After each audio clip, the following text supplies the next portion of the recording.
Hey fam, I want you to like, share, and subscribe to our YouTube channel, youtube.com/Roland S. Martin. And don't forget to turn on your notifications. And so one of the things that many black folks have been talking about on social media has been African Americans who have gone to prison as a result of trying to get their kids into better schools. Kelley Williams-Bolar of Ohio was convicted of lying about her residency to get her daughter into a better school district. She served 10 days in jail, was put on probation for 3 years. She joins us right now. And Kelley, glad to have you here. Your story, and the reason we're talking about this is because here you have these rich parents who are trying to circumvent a system, bribing folks to get their kids into these elite schools. You were trying to ensure that your kids got the best education possible, not college, but in primary and secondary. And so talk about, again, how the public treated you differently than how the law enforcement treated you differently than how they might treat these rich parents. Well, as we see what happened with me, I went to jail. They made sure that I was made an example of. And that's what's going to me. I don't know yet. We don't know what's going to happen. But to me, that's what we're going to see where the line will be drawn. We will find out. I want to know if they're going to set an example for these rich elite parents. And again, you went to jail, but also share with people the impact your case also had on your family. Your father was impacted. Absolutely. My dad and I both stood trial together. They could not find anything on him. So they just started looking for things because he didn't enroll them, I did. So the next thing I know, they indicted my father. Once our trial was over, they indicted my father, telling him that he basically lied about his income of his disability. He was a sick man. They sent him to prison. He never came home. He died there.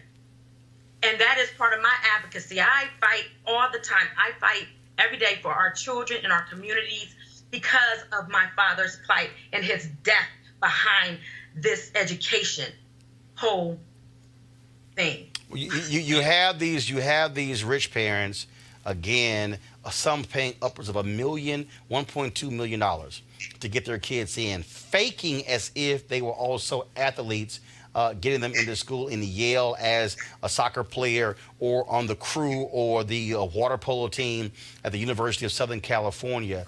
What does this say about, again, race and class and how you were treated and how people said, how dare you do this for your children when your kids were getting a substandard education and you simply wanted them to have a shot at life? Here you're dealing with rich, spoiled, bratty-ass kids. One of them who said, Lord Laughlin's daughter, I don't really care about school. I just want to be able to go to college for the parties and game day.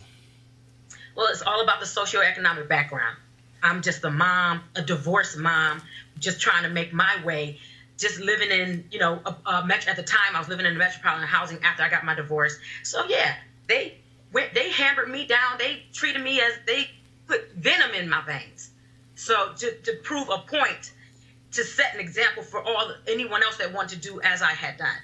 I want to see what's going to happen. I am sitting back and I'm just twiddling my fingers. I want to see what's getting ready to take place. I want to see if they do a day in jail. Well, and there was another story. There was a black woman who was homeless and also was sent to jail because she was trying to enroll her kids into a school. Right. She was homeless, and I know who that is. And the name is, I'm getting fogged up with the name right now. But yes, I absolutely know who that was. And she was, look at her situation. She was homeless, and you still send her to penitentiary? And we have the Garcias, the situation with them as well. So this is a black brown issue. And as we see as our country, you see how this unfold and develop. My whole thing is God don't like ugly and he ain't too fond of pretty. That's what Mom used to say. And we're going to see what happens. All right, Kelley Williams-Bolar, we appreciate it. Thank you so very much for joining us.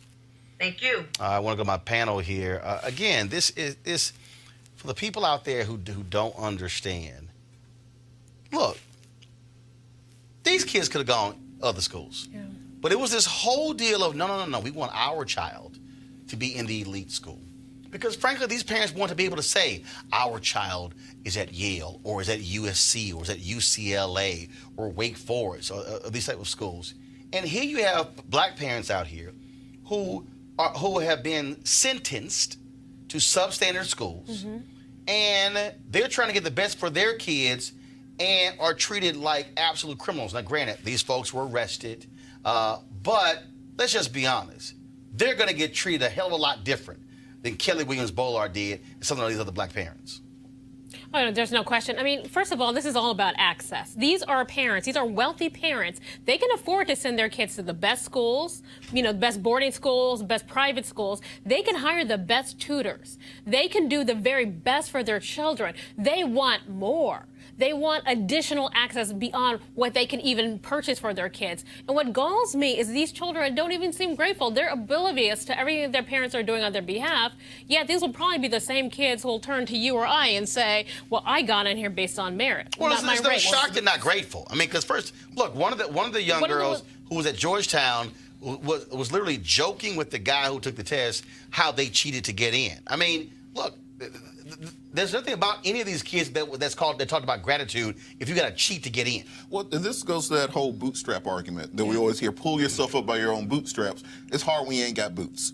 And education, the singular most important differentiating point between poverty and wealth, between being incarcerated and prospering in a middle-class lifestyle. The idea of this woman and others being jailed for sending their kids to schools outside their jurisdiction comes down to an issue of socioeconomics and race. Yeah. The reason those laws are in place for high schools, elementary schools, middle schools is because they don't want poor black and brown children polluting their nice elite white schools, and that's why they don't want you using someone else's address, and that's why they'll lock you up for it. On the other hand, with these rich institutions, this is the reason black folks ain't shocked, because we all knew this was going to happen. Right. Yeah. The minute you walked into school at your predominantly white institution for either undergrad or grad school, you realized that these folks were not here because of merit. You realized that there's a wing of the library named after their grandfather. Yeah. You realized that the law professor was their dad's college roommates, something along those lines. And the fact that we haven't addressed not just the biases which exist with regards to this is the most brazen federal fraud version of it.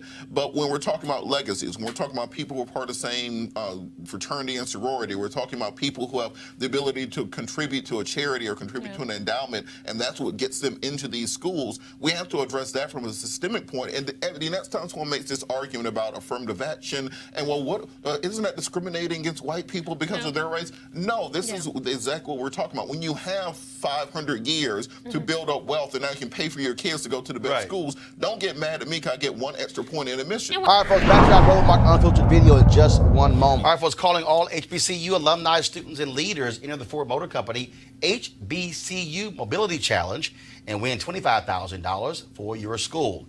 Building on their long-term support of HBCUs, Ford is looking to improve mobility in HBCU communities through innovative solutions. The winning program will receive a grant of up to $25,000 to implement their proposal. The deadline to apply is March 31st, 2019. Go to FGB.Life for more information and to apply. Remember, Ford goes further in our community. Now back to your Roland Martin Unfiltered video.